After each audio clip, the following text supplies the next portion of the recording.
Good evening, Namaste. I welcome you all to today's webinar, VICHAR webinar.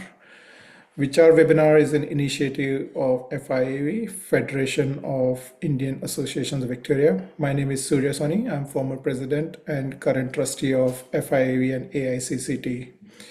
The initiative purpose is to bridge the gap between community and FIV and for the wider diaspora to have a common platform for the community, by the community, to share the knowledge, wisdom.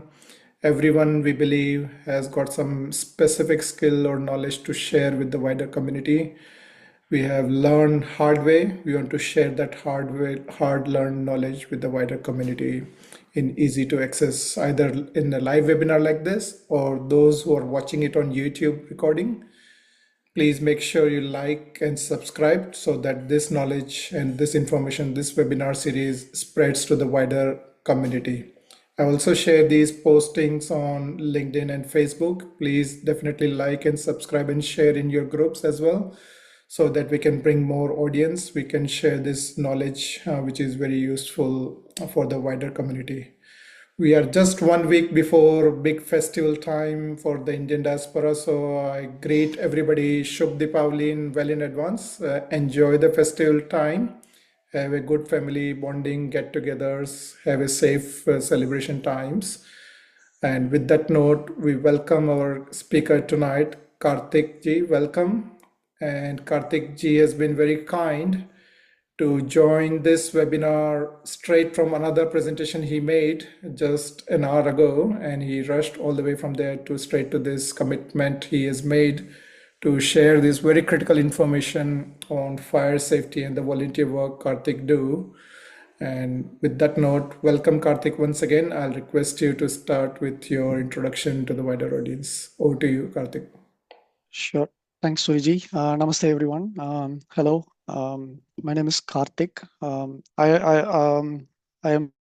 one of the volunteers with Country Fire Authority, CFA, and I have been with CFA for last 10 years or 10 more than 10 plus years.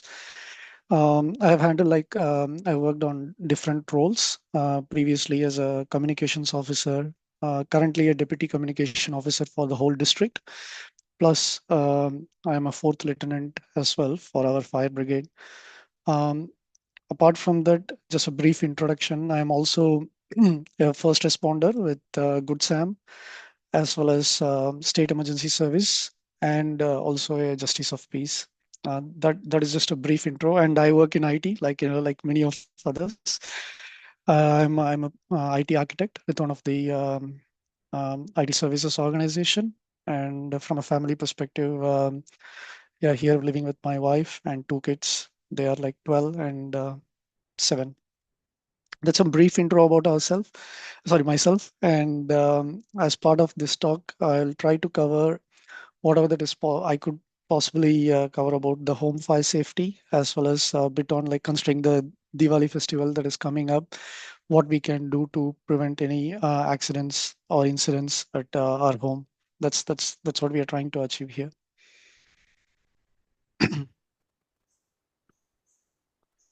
I'll just share my screen. Yep, we can see acknowledgement of the country screen. Okay, just a moment.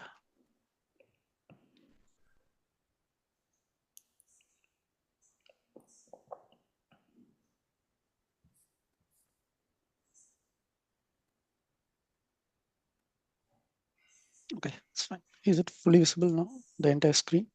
Now we can see Google, yeah, and your desktop now.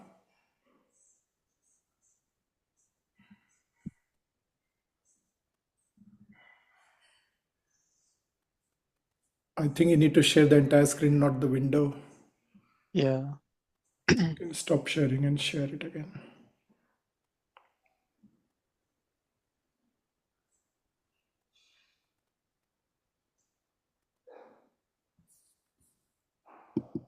How about now? On the way.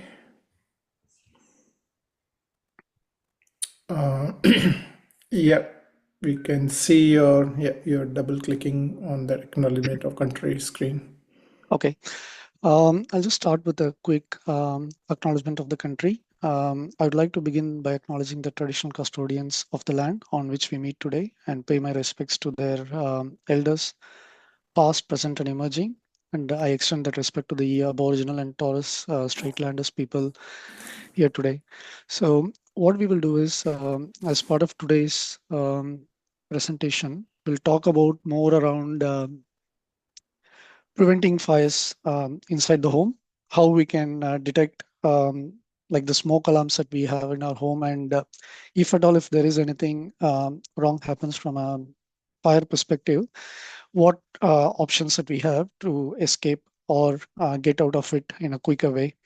Um, like most of us, like living here, we will have like smoke alarms in our home, and there are few things I would also like as we go. I'll talk about generic stuff on how to test those things and ensure that it's all in a working condition. And what other options that we have if some people are unable to do it, what options that we provide from CFA perspective to help them to achieve that.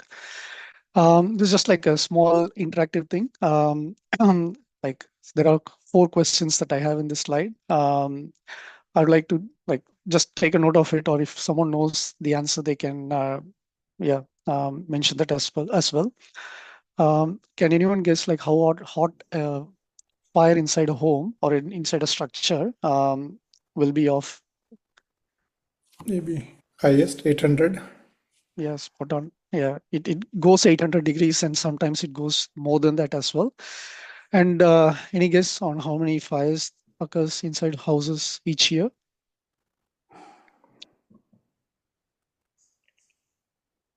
Uh, 300. No, it's around 3,000 fires that happens inside the house or inside a structure across Victoria on an average. It doesn't matter like what, whether it's a summer season or a winter season, but it does has. Third point, which we don't want to really talk about, but any guess like where do most of the fatal fires start? Bedroom. Yep, that's correct. And on an average, each year, we see that approximately around 18 to 20 people die because of house fires within Victoria. So this is just like a high level because inside a house, because of the way the construction is done, and also um, when multiple things fire, like there are like a lot of other things within the house which will get flammable because like if a fire happens. So we have seen that like anything above 800 degrees Celsius is what we have seen, and the temperature goes to that higher temperature within like probably 2 to 3 minutes, and most of the times we have seen that if there is no working smoke alarm, then the occurrence of the fire is more like into 4 times than when we have like a working smoke alarm. The number of fatals or fatality has or is reduced. Um, how we can improve fire safety? There are predominantly three ways. First thing is prevent or reduce the chance of fire starting itself, right? That's where like we are talking about how or what safety measures that we can do at home, whether it's while cooking or leaving the cooking unattended, or like someone mentioned about the diyas at home, or most of us do like light lamps at home. So how we can ensure that it's all done in a bit safer way to avoid any of the any chances of fire starting within the home. The second thing is detecting. CFA or all of us, most of the firefighters, we always recommend having working smoke alarms inside the house or inside any commercial premises as well. There are as per law, like we need to have like working smoke alarms in certain places, but we as fireys or within CFA, we also recommend having smoke alarms in additional places, which I'll cover shortly in other slides. Um, Third one is having an escape plan, whether it's like a single story or a double story house that we have, or like any commercial places, you would have seen that there is a evacuation plan in place, like an evacuation point. And within residential buildings or within the family, we would recommend having like a escape plan so that in case of something wrong happening, you would have a meeting point to meet and then ensure that people inside the house are accounted for. So just another small uh, guesswork here. So we see that like some of these things are may be safe or may not be safe. The first one, leaving your electric blanket on at night. I know like during winter, some of us have like electric blankets. I don't have one at home, but generally people have the habit of turning on the electric blanket and leaving it for the entire night on, which might or which we have seen that causing fires inside the bedrooms. The reason for that is like it has wires inside the electric blanket, and when we move or change the positions and other stuff, there might be chances of the cables getting disconnected or having a short circuit sort of thing, which may end up having or catching fire. So the second one is drying clothes next to heaters, especially the electric heaters, similar to what we see in the photo. So this also causes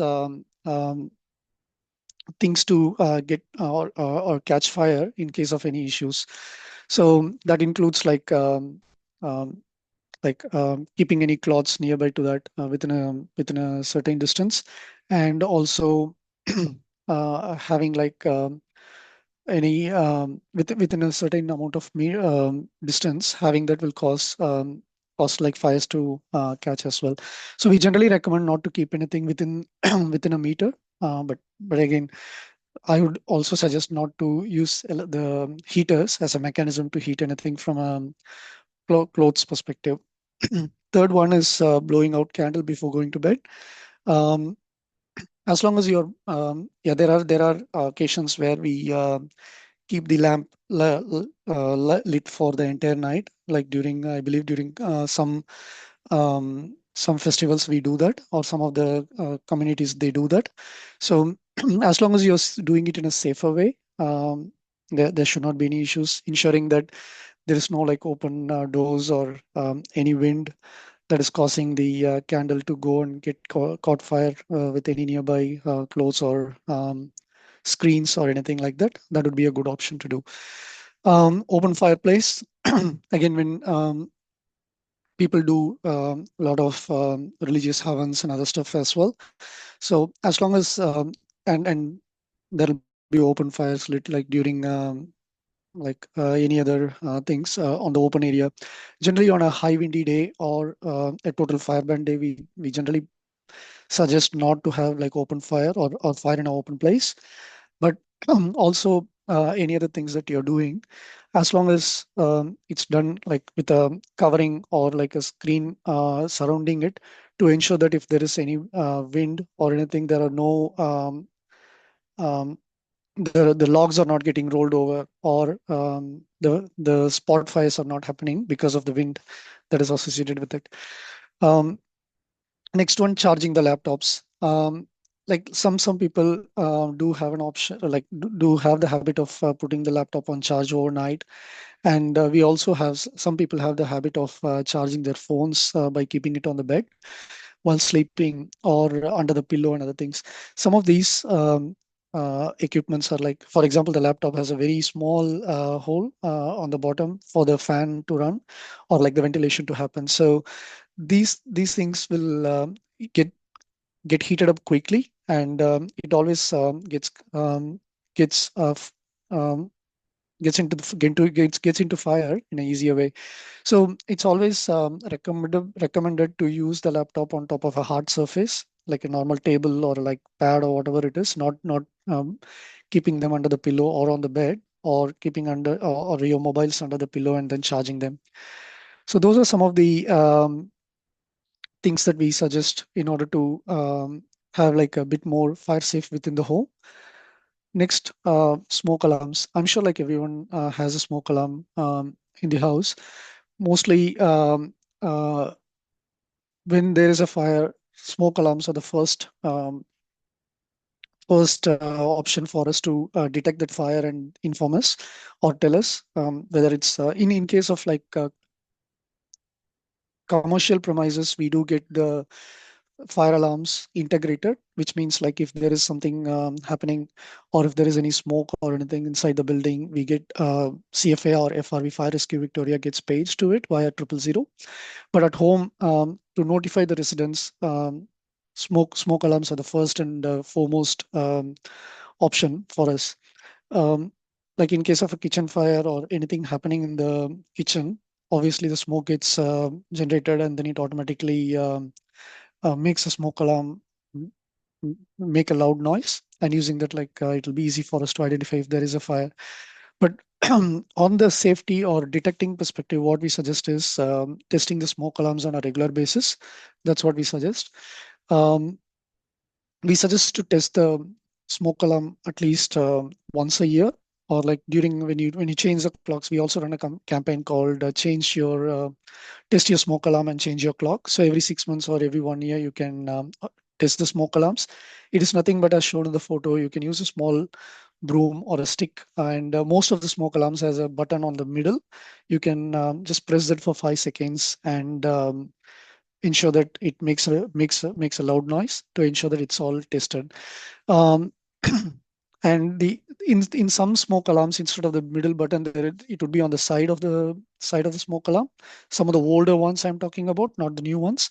So you can test it accordingly. And it's also recommendable to dust it, like, or clean it, like by removing any spider web or any dust around it, which will trigger sometimes a false alarm. And some of the latest smoke alarms come with a lithium battery, but still, like, we recommend that any smoke alarm to be replaced once in 10 years. So you can find what is there is a use by date, or like there is a maximum date of any smoke alarm. So if you open the smoke alarm, you should be able to see the date till when it is actually can be usable. And then if it's past the date, it's better to get it changed. There are like a few smoke alarms that has integrated wiring as well in some of the newer homes, and some of them have like electrical backup as well. So in those cases, it is better to call a electrician or a sparky in order to change that, and probably put a new smoke alarm, which may cost, like, I don't know, like maybe around approximately $200 or something in order to get it done. Um, if you're renting a house, it's always it is the expectation, or it is the requirement of the rental provider to provide it.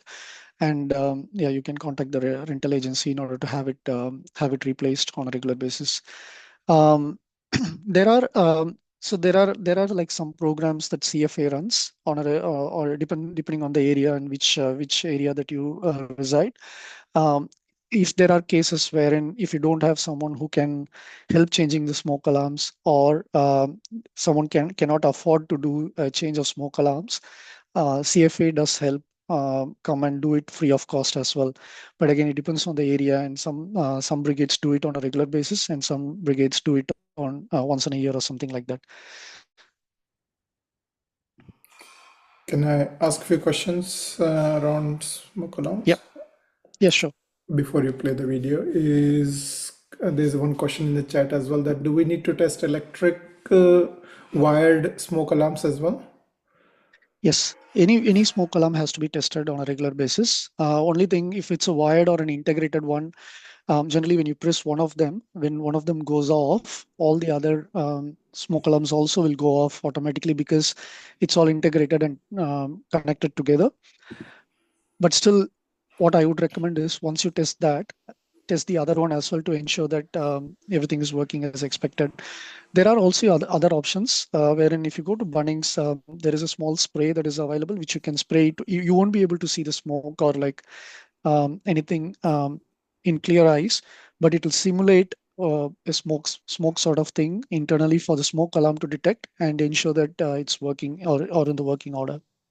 I think that would be good if you can share the link or some, because yeah, it's a important, something new I learned. Yeah. Yeah. But Sure. the easiest option is to just click on press the middle button. Button, yeah. Yeah, that is the easiest way that you can do. And you've spoken only about smoke alarm. What about the other kinds of alarms, fire alarm or fire photoelectric alarms? Are they important too, or we only worry minimum should have a smoke alarm? And which areas in the house should have the smoke alarm minimum?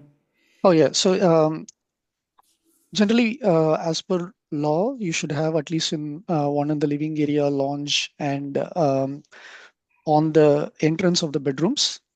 But we also, from CFA perspective, or at least I recommend, I have it in my bedroom as well. We recommend having one inside the bedroom as well. We will see like why. We will understand that when we watch this video fully. There are some reasons why we recommend having smoke alarm inside the room as well, inside the bedroom as well. You also asked about another question. Any other What alarms that? what are the different kinds of alarms available, and why only Yeah, smoke alarm is the minimum we recommend, and why about what are the other kinds of alarms, photoelectric and fire alarms? yeah. Sorry. So the photoelectric and other things are there, but I also would suggest keeping a carbon monoxide alarm, detector inside the home. Again, I'm just going with what I have done at my home because some of these detectors detect if there is a gas leak. If you have a gas heater or something, it will identify if there are any gas leaks as well, which may not be visible, and some of these gases may not be smelly or detectable by by our normal senses. So these detectors will be helpful for us in those cases if there is a gas leak or something. Yeah. Can I ask a couple of questions, if you don't mind, related to smoke alarms? Yep, sure. Thank you. Actually, two questions. One follows, the second one is directly related to the first one. The first question is, are we mandated by law, by Victorian law, to have smoke alarms tested every year, number one? And second is, God forbid if an incident happens, there's a fire and the house is wrecked, God forbid. And if the smoke alarm hasn't worked, or it has not been tested regularly as per the law, in case it's mandated by the law, then will insurance cover it? Um, See, whether you test it or not, it's not recorded anywhere, to be honest. So, but on the other side, whether if there is not a working smoke alarm, I don't know, it depends on the insurance, but most of the insurances don't cover it, I believe. That's No, a hard, no, hard no, part. don't cover it in the sense. I mean, if the alarm is found not working or something, and uh, will your insurance claim go through or not? I don't think so. It will go through. Okay. But it's more than that for our own personal safety as well, right? Again, So, yeah. So it is. I understand where you're coming from, but also on the other side, if if there is a if there is a working smoke alarm, it will help us to come out of the house quickly because it is going to take just like the way the construction and other things are there. It is not going to take a lot of time to fully have the house lit. It may take only a couple of minutes for the fire to spread across. Yep, I'm conscious of time. Let's proceed. Yeah, Sure. thank you. And I guess Srinivasan sir, yeah, definitely. I'm happy to provide that in Tamil also. If you want, we can discuss offline. I'll connect you, Srini sir, with Karthik. Bye. Okay, sure. So yeah, and I have created our own website in Point Cook CFA. That is a multilingual website as well. So yeah, I'm happy to provide the details. So I'll play this video. You may have to go. I don't know how the audio will work because you're on headphone. Oh yeah. Let's see how. No, Did can't you hear the hear. audio or just the video alone? Play again, little bit. No, can't hear the audio. Maybe unplug your headphone to begin with. So speaker voice can potentially go back in. In Victoria, on Yep, average, we can hear it now. in Victoria, on average, 20 people die in house fires each year. So, smoke alarms are important devices to have in your home. In a house fire, a smoke alarm detects smoke and beeps loudly to alert you. This warning allows you time to act and get out of the house before it becomes too dangerous. Smoke alarms in your home will not call the fire brigade for you. So, you need to escape to be safe. Then call 000 so your local fire brigade can come to help.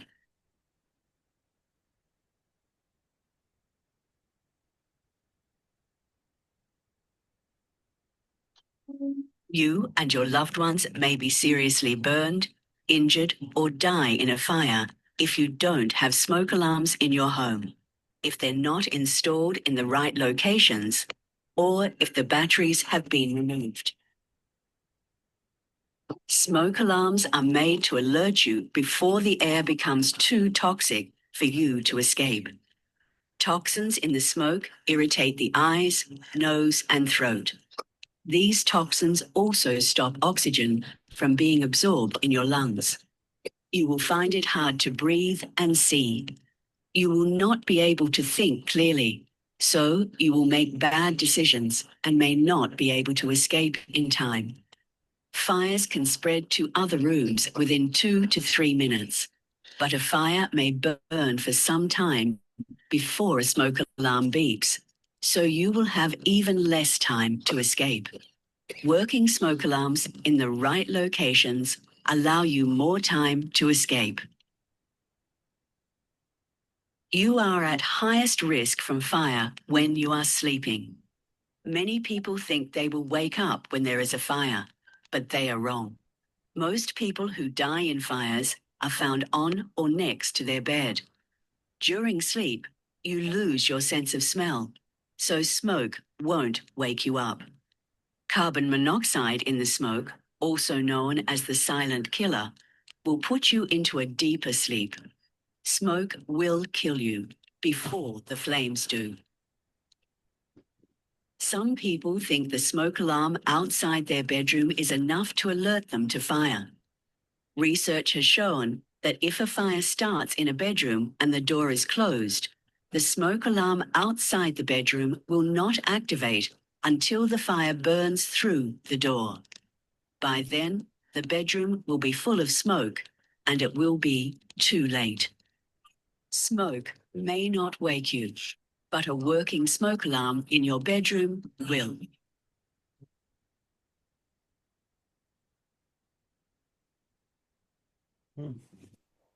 The number and location of smoke alarms is more important than the type of smoke alarms you have. You are required by law to have smoke alarms between each sleeping area and the rest of the house. This is why you will often find them in a hallway or a main room of a house. Smoke alarms are also required on every level of the house and in escape paths, such as stairways. Early warning could save your life. Victorian Fire Services recommend that you also have smoke alarms in lounge or living areas and areas where people sleep, such as bedrooms. You might even consider putting one in the garage. For the best protection, having interconnected smoke alarms means that when one activates, they all will. Smoke alarms are not needed in kitchens, laundries, or bathrooms. In these areas, they are likely to cause false alarms. Only working smoke alarms in the right locations save lives.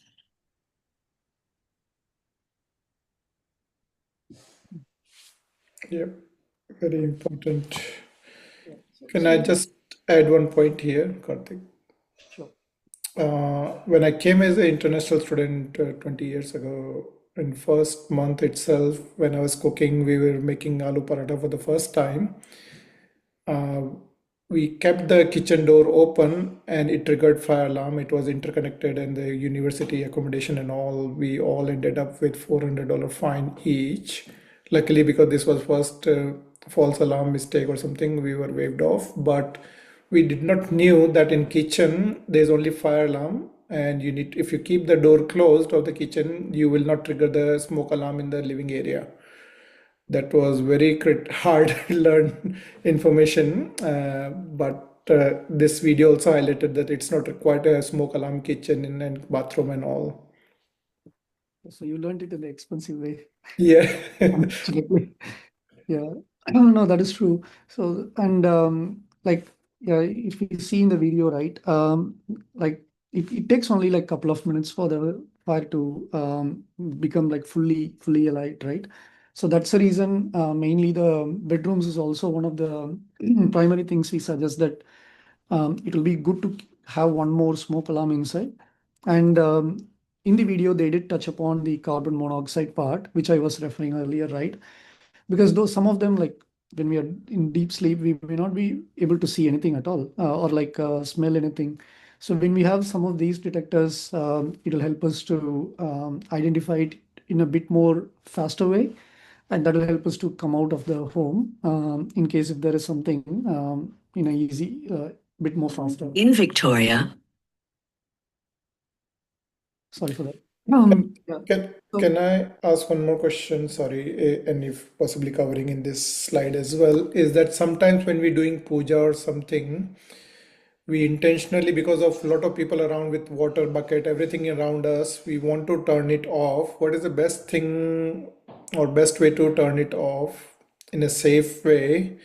Because we end up climbing on the chair, unplugging it, taking out the battery and all, because this smoke from Havan or something will go even in the, if you put it in a cupboard or something. What is the safe, right thing to do here when you know you want to do this and you don't want alarm to disturb your puja or something? What's the right thing to do? yeah, so first thing, again, as a general advice, should not be removing it. But again, considering we don't want to disturb or anything, see, there are a couple of options. One is like temporarily you can remove the battery as a as a temporary measure, but yeah, don't forget to put it back.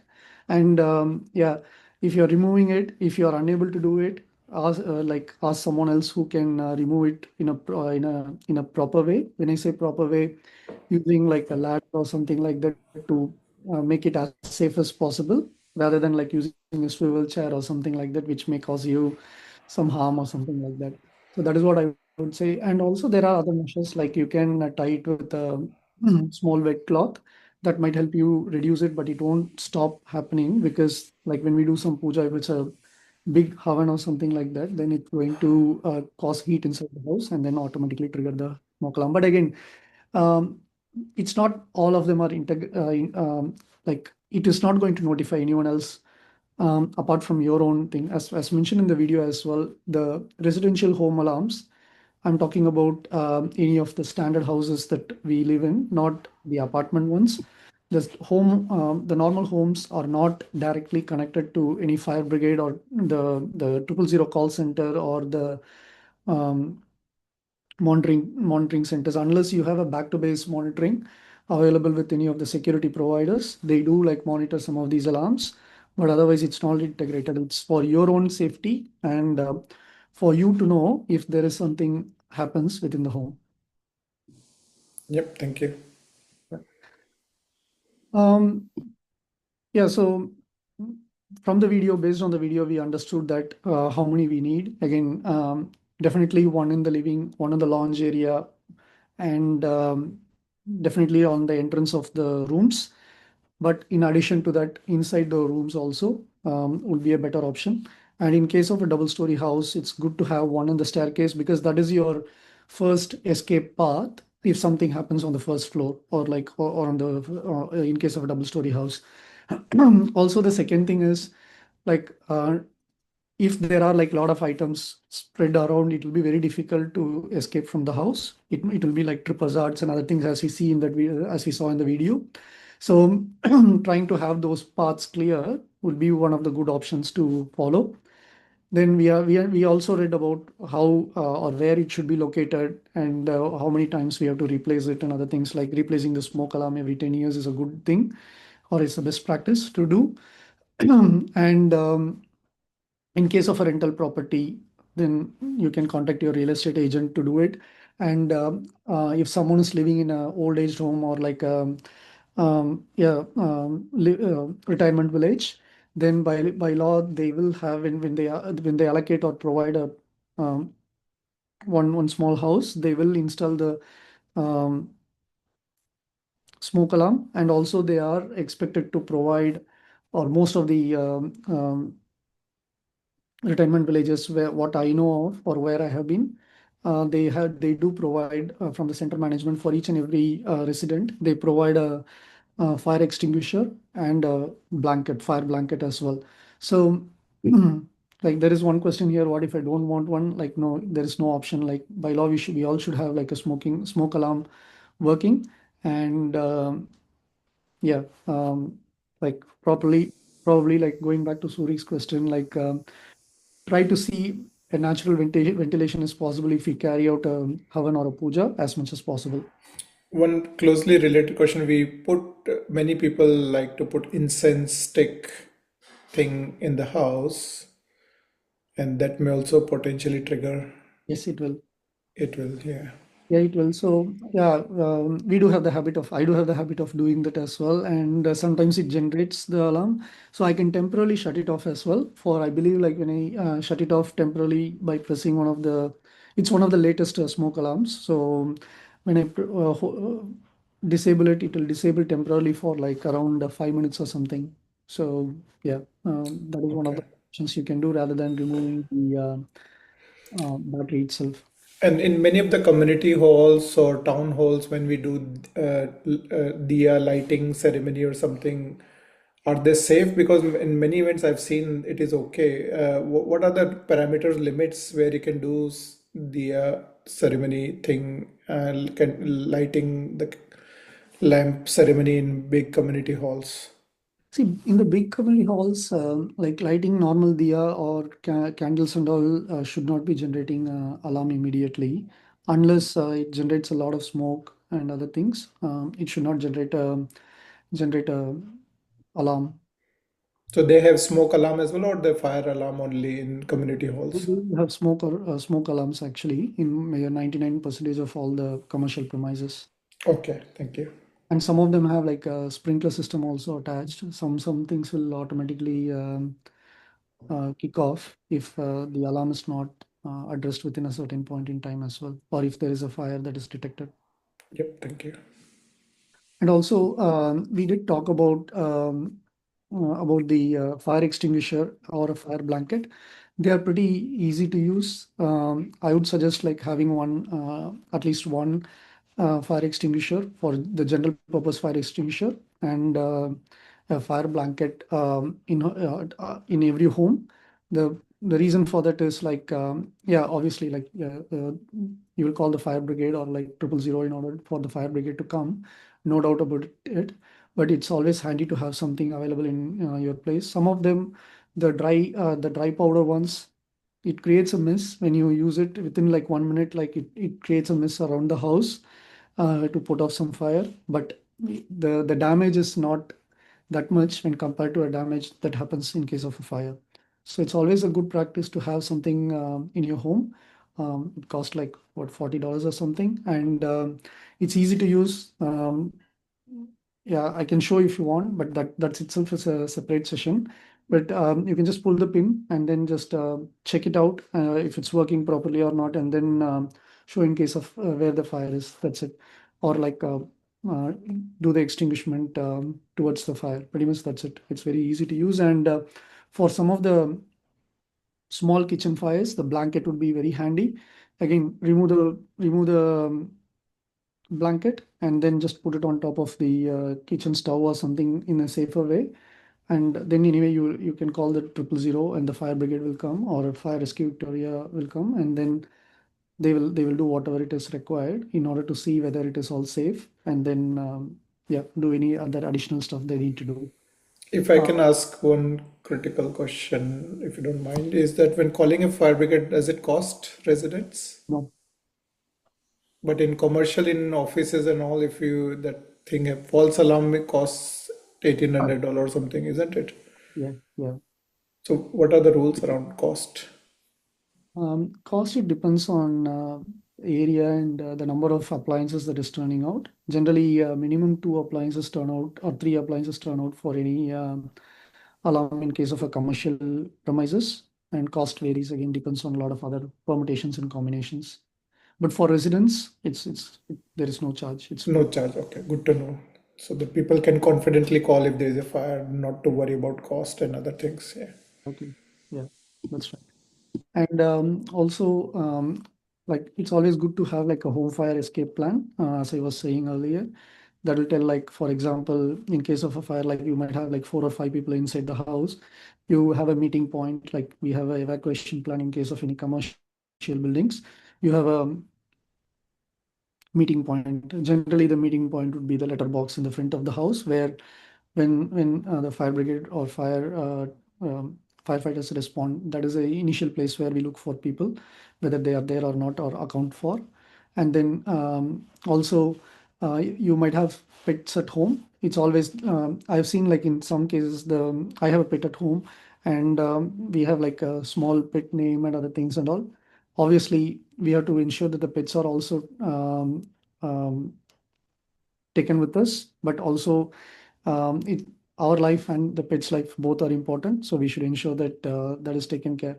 And practicing the plan, like again, just discuss within the home, within your home members, and then ensure that you know where to meet and what needs to be done in case of anything. And another small tip is, like, probably there are like few important documents we might have, like passports or citizenship certificate, etc., or mark sheets or whatever it is. Try to have it in a one easy to grab place, so that in case if you have to take them, you can take it with you. But again, life is more important than all those other things. Those things can be obtained as a duplicate copy easily, or maybe easily, depends.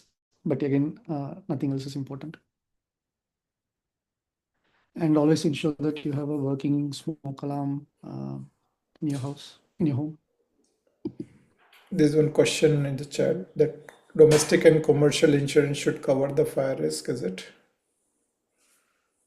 Yes. Yeah, insurance will cover it, definitely. Yep. Thank you. Yeah, continue. Yeah, I guess that's all from my end. So some of the materials are available for you to download, especially the things like the home safety checklist or emergency plan are available in our websites, CFA website or the frv.vic.gov.au website.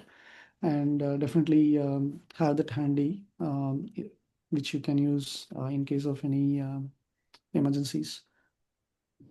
Yep.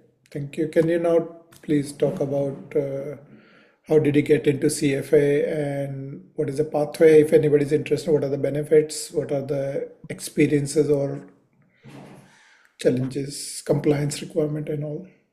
Okay, sure. Yeah, so I'll talk about generically as a volunteering on any emergency service, because I'm part of few or couple of organizations, both state emergency service as well as CFA. Only the kind of job that we do is different. When I say job, it's all pure volunteering, nothing, no pay, nothing.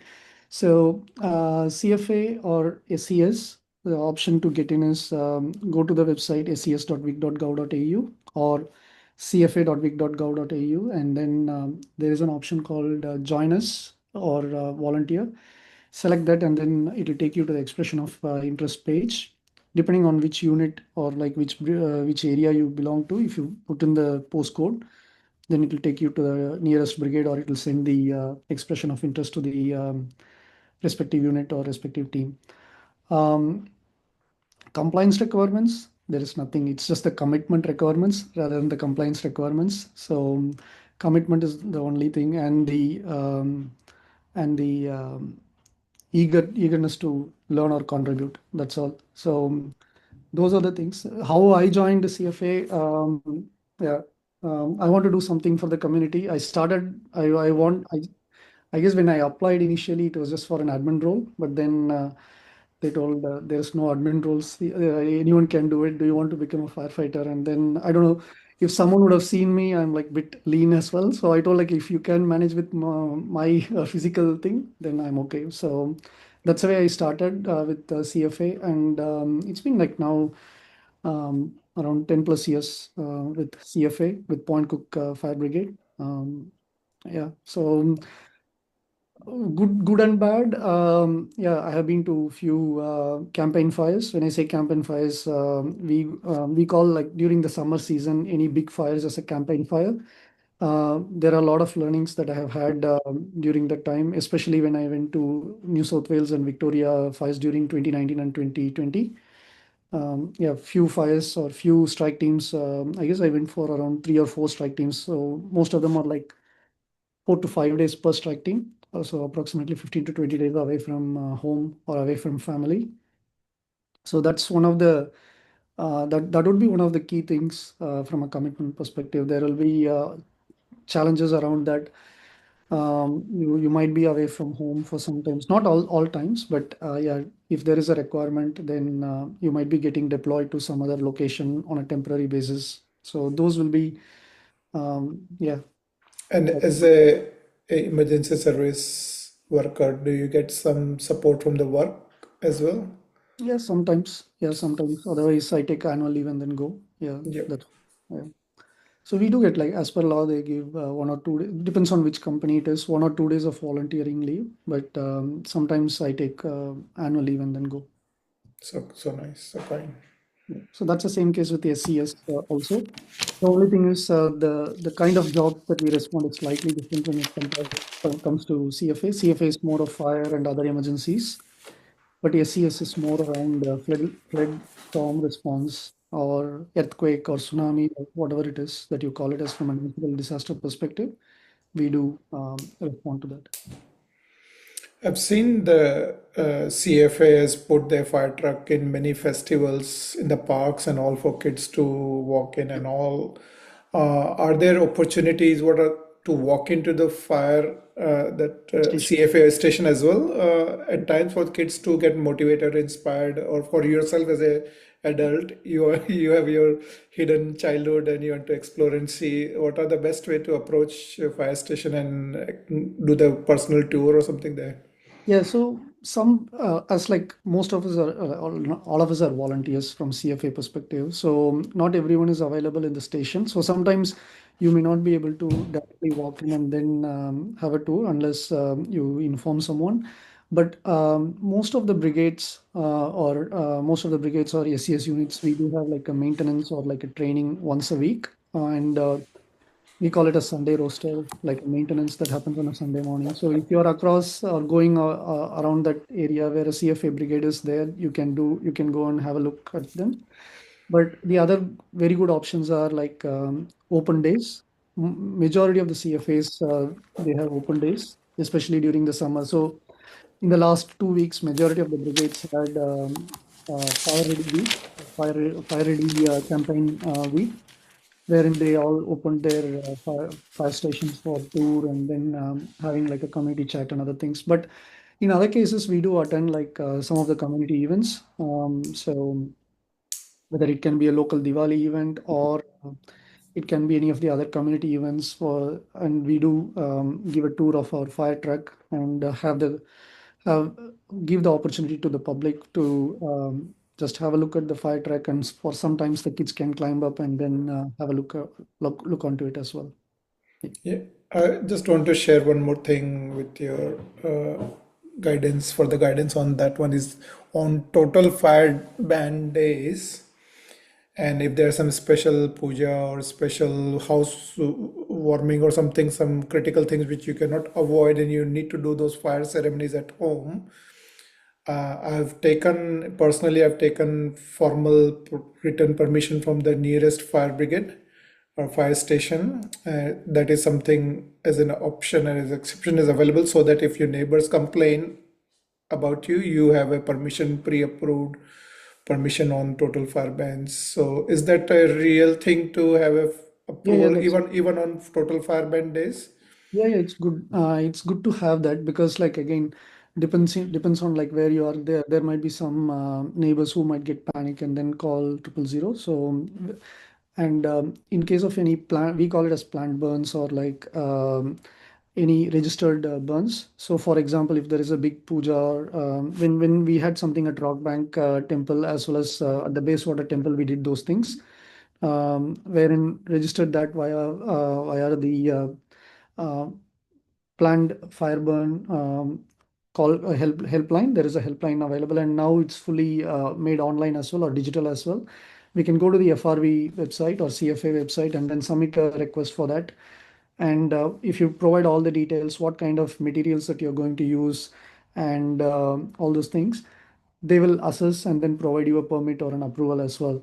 So what that means is there will be a notification or like an information sent to the nearest fire brigades, and also that will be there in the 000 CAT system or like in their system. And then if someone calls, they know that there is a planned something happening at that time at that area, and they will call and then cross check as well to ensure that everything is okay, sort of thing. So yeah, it's always good to do that, and yeah, that will help avoiding a lot of false alarms or false calls as well.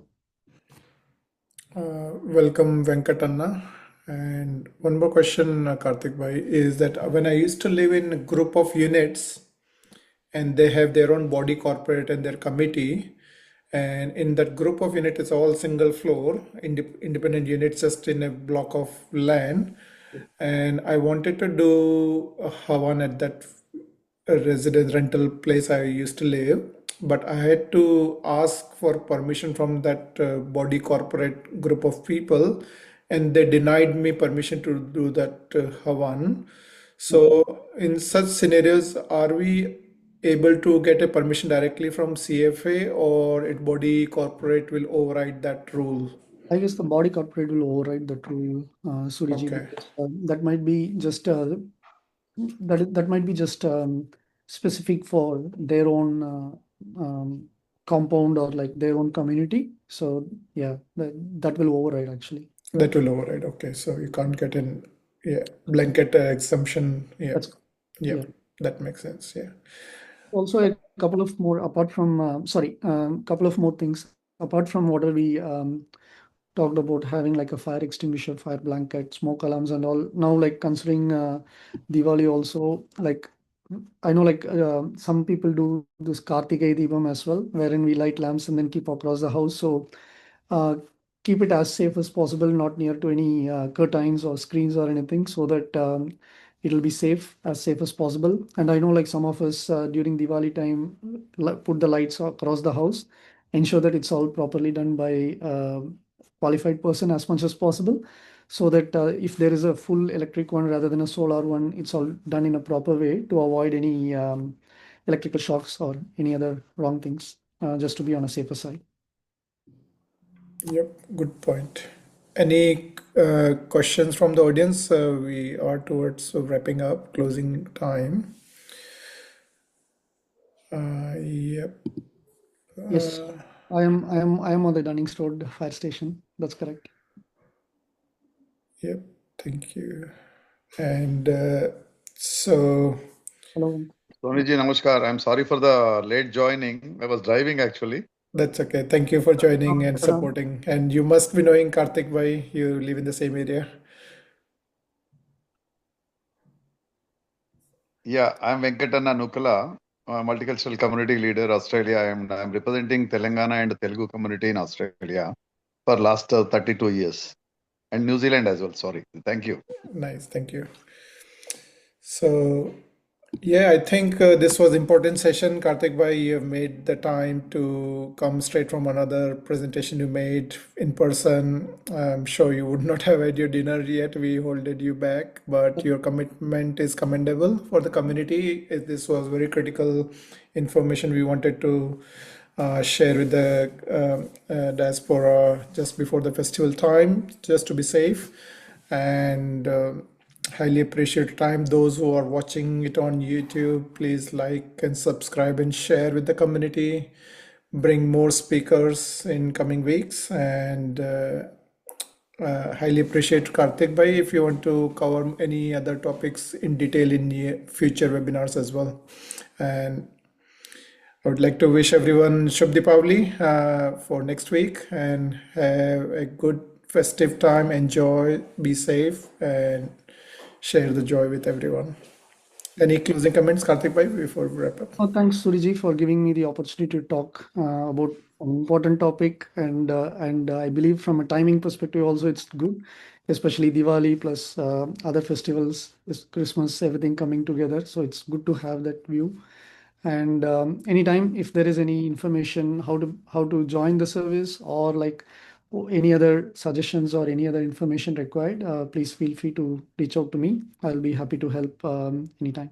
And we've known each other for a long time from Mental Health Foundation Australia as well. You've been doing great work there as well. So kind of you doing great work. Thank you. Thank you, Surji. Thank you. With that note, Shubhratri, good night. Namaste to everyone. We'll meet again next Wednesday. Thank Happy you. Diwali. Thanks, everyone. Happy Diwali. Namaste. Good night.